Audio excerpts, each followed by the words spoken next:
Hello guys, അസ്സാം വലൈക്കും. വർണ്ണാലം കപ്പിൾസിലേക്ക് സ്വാഗതം. ഇന്ന് നമുക്ക് ലക്ഷദ്വീപിലെ സ്പെഷ്യൽ മീൻ ചാറുണ്ടാക്കിയാലോ. അതിനുവേണ്ടി നമുക്ക് കഴുകി വൃത്തിയാക്കിയ മീൻ വെള്ളം ഒഴിച്ച് ആവശ്യത്തിന് ഉപ്പ് ഇട്ട് 1 ടേബിൾ സ്പൂൺ വിനീഗറും ചേർത്ത് തിളപ്പിച്ചെടുക്കാം. ഇതിന് നമ്മൾ മീൻ പതപ്പിച്ചതെന്നാണ് പറയൽ. ഇനി നമുക്ക് വേണ്ടത് 1 മുറി തേങ്ങ ചിരവിയത്, ഒരു ചെറിയ കഷ്ണം സവാള അരിഞ്ഞതും, 2 തണ്ട് കറിവേപ്പിലയും എല്ലാം കൂടെ ഒന്ന് നമുക്ക് നോൺ സ്റ്റിക്കിൽ ചൂടാക്കിയെടുക്കാം. അധികം ചൂടാകാൻ പാടില്ല, ഈ ഒരു പരുവത്തിൽ ചൂടായി കിട്ടിയാൽ മതി.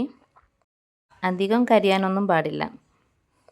ഇനി അതിലേക്ക് മുളക് പൊടിയും മല്ലിപ്പൊടിയും ഒന്നിച്ച് പൊടിയാക്കിയ കായം എന്നാണ് ഞങ്ങൾ ദ്വീപിൽ പറയുന്നത്, അത് 1 ടേബിൾ സ്പൂൺ ആഡ് ചെയ്തിട്ടുണ്ട്.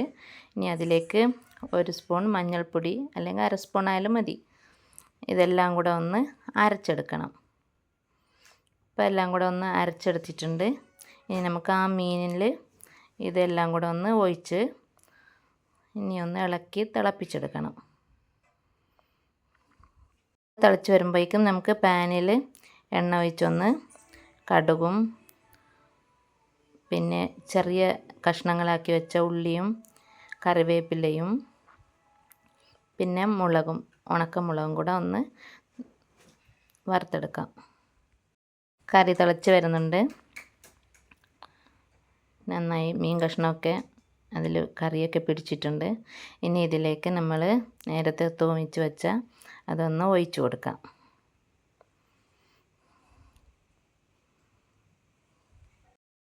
ഇതാണ് നമ്മുടെ ദ്വീപിലെ മീൻ ചാറ്. ഇതെല്ലാവർക്കും തന്നെ ഇഷ്ടപ്പെട്ട ഒരു കറിയാണ്. എല്ലാ ദ്വീപുകാർക്കും അറിയുന്നൊരു കറിയും കൂടെയാണിത്. ആരൊന്നും അറിയാത്തവരൊന്ന് ട്രൈ ചെയ്യണം. ഇനി നമുക്ക് ഒരു തോരൻ കൂടെ ഉണ്ടാക്കാം. അതിൻ്റെ കൂടെ എനിക്കൊരു വാഴക്കൂമ്പ് കിട്ടിയായിരുന്നേ, അപ്പോൾ അതിൻ്റെ ആവശ്യമില്ലാത്ത ഭാഗങ്ങളൊക്കെ ഒന്ന് കട്ട് ചെയ്ത് മാറ്റാം. നമുക്കിവിടെ മൺസൂൺ കാലാവസ്ഥ ആയതുകൊണ്ട് പച്ചക്കറിയൊന്നും അങ്ങനെ കിട്ടാറില്ല. അപ്പോൾ ഇവിടെ ഒന്ന് കിട്ടുന്നതൊക്കെ വെച്ച് അഡ്ജസ്റ്റ് ചെയ്യാണ്. അപ്പോൾ പുറമൊക്കെ ചെത്തിയാൽ ഇത്രയും ഭാഗം ഉണ്ടാവും. ഈ വൈറ്റായിട്ട് കാണുന്ന ഇതൊക്കെ നമുക്കൊന്ന് അരിഞ്ഞെടുക്കാം.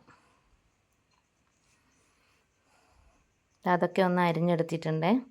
ഇനി ഇതിലേക്ക് നല്ലൊരു സവാളയും കൂടെ അരിഞ്ഞിടാം. പിന്നെ ഒരു 2 തണ്ട് കറിവേപ്പില ഇട്ടിട്ടുണ്ട്. ഒരു 3 പച്ചമുളകും കീറിയിട്ടുണ്ട്, നടുവിലെ കീറിയിട്ടിട്ടുണ്ട്. ഇനി പാൻ ചൂടായി വരുമ്പോൾ വെളിച്ചെണ്ണ ഒഴിച്ച് അതിലേക്ക് കടുക് പൊട്ടിക്കാം. എന്നിട്ട് ഇതെല്ലാം കൂടെ ഒന്ന് നമുക്ക് അതിലേക്ക് ഇട്ട് കൊടുക്കാം.